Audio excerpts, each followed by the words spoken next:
Thank you for joining us and welcome to your Friday news on 18 WJTS. I'm Joyce Murrell reporting. Du Bois County Sheriff Tom Kleinhelter, in collaboration with Chief Nathan Schmidt of the Jasper Police Department, Chief Art Parks of the Huntingburg Police Department, and Chief Carrie Blessinger of the Ferdinand Police Department, will be providing a public information session on Monday, February 13th. The event will take place in the Vincennes University Jasper Campus CTIM Building, Room 141, beginning at 6 p.m. Topics of discussion include, but are not limited to, drug enforcement, new training requirements, funding, traffic enforcement, how technology has affected policing, staffing shortages, and problems facing policing.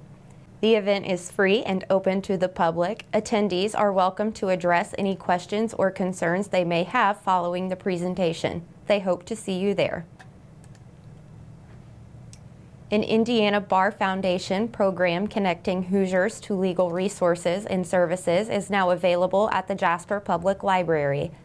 A new Indiana Legal Help kiosk has been installed in the library as part of an initiative to place 120 kiosks in communities across the state. The Indiana Housing and Community Development, along with the Indiana Bar Foundation, partnered to enforce the initiative and increase housing stability legal services using federal funds available through the Emergency Rental Assistance 2 program.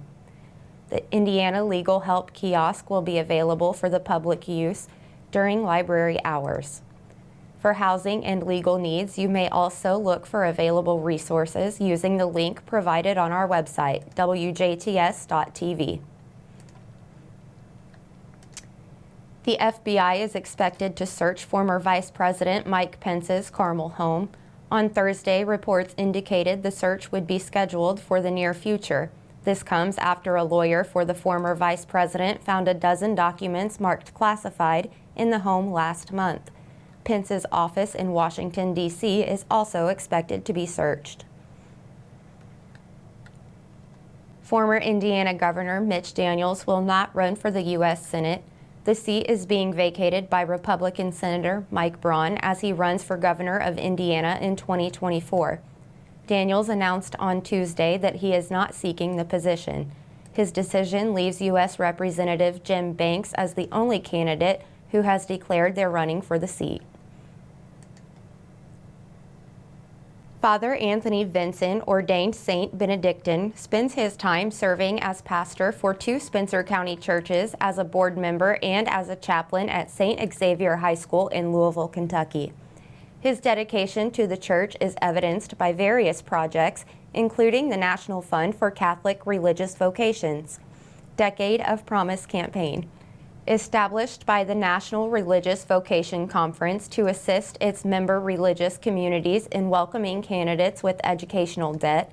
The NFCRV is used locally, particularly because new members must be debt-free to take a vow of poverty. The Decade of Promise campaign is a goal of raising $100,000 over 10 years, and Father Anthony says they've completed 40% of that goal in the program's first year. He continued to note the prominence of debt in those wishing to enter a career in religious life and noted that more work is needed to achieve the goal. Learn more about the Nonprofit Vocation Fund using the link provided on our website, WJTS.tv. The Indiana Economic Development Corporation, in partnership with Connexus Indiana, announced that 186 manufacturing readiness grants totaling $22.7 million were awarded in 2022, supporting $352.7 million in technology-enabled capital investments among manufacturers. The innovative program, structured to allow Indiana-based manufacturers to increase production efficiency, invested in 60 counties across Indiana in 2022. Launched in 2020, the Manufacturing Readiness Grants Program was created to stimulate private sector investments to modernize Indiana's manufacturing industry.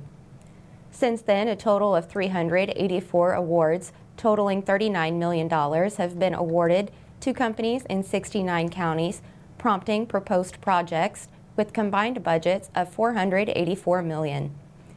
In the 2022 Manufacturing Readiness Grants Impact Report, Connexus, Indiana, and the Purdue University Dodge Center for the Management of Manufacturing Enterprises provided an in-depth look to the impacts achieved via grant recipients through June 30th of 2022.